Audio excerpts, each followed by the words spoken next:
Comment faire une bénédiction de sa maison? Bonjour les filles, j'espère que vous allez bien. Je suis Marie Weber, votre experte en sorcellerie et bien-être magique, spécialement pour vous les filles, pour vous aider à découvrir la sorcière qui se cache au fond de vous et pour vous aider à vous transformer cette année.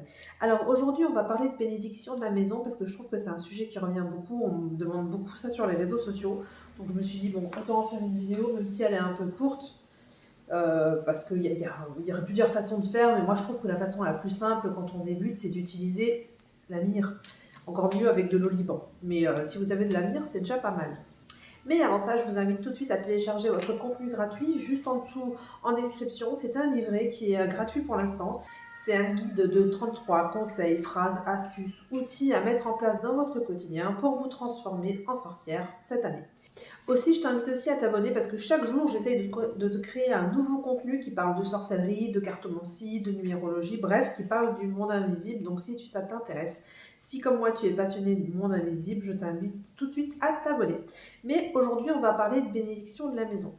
Alors, la myrrhe, résine d'encens qui avait été offerte par les rois mages au petit Jésus, c'est une résine qui est utilisée depuis des années, des centaines, des dizaines, des milliers d'années pour bénir un espace sacré, pour le purifier. C'est vraiment quelque chose si vous vous intéressez à la sorcellerie, c'est vraiment une des résines de base à avoir à la maison.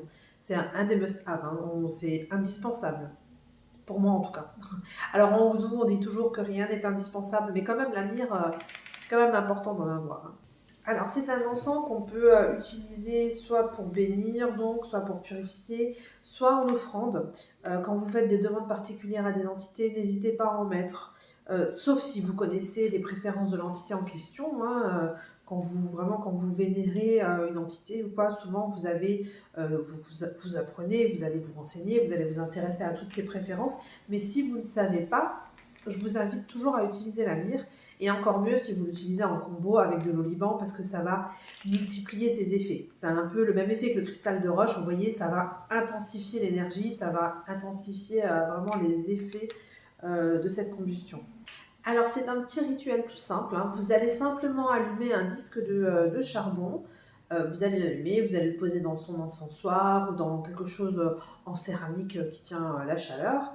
Et vous allez poser, une fois qu'il est bien chaud, que votre charbon a bien pris, vous allez poser votre petite résine de myrrhe par-dessus. Ce qu'il ne vous reste plus qu'à faire, c'est de tenir l'encensoir de la main droite et avec votre main gauche, vous allez diffuser, vous allez enfumer en fait tout votre espace sacré, tout votre appartement, tout votre commerce, bref, l'endroit que vous désirez venir, hein. Vous allez tout simplement tenir de la main droite l'encensoir et de la main gauche, vous allez essayer de diffuser la fumée. Et pendant que vous faites cela, vous pouvez demander, soit en parlant, soit intérieurement, vous pouvez demander à ce que les ancêtres... Moi, je suis beaucoup dans la magie des ancêtres. Après, si vous avez une entité préférée, n'hésitez pas à faire appel à elle. Moi, je demande à mes ancêtres de bénir ma maison, de nous protéger, de protéger mon foyer, de protéger les membres qui y vivent, etc. etc.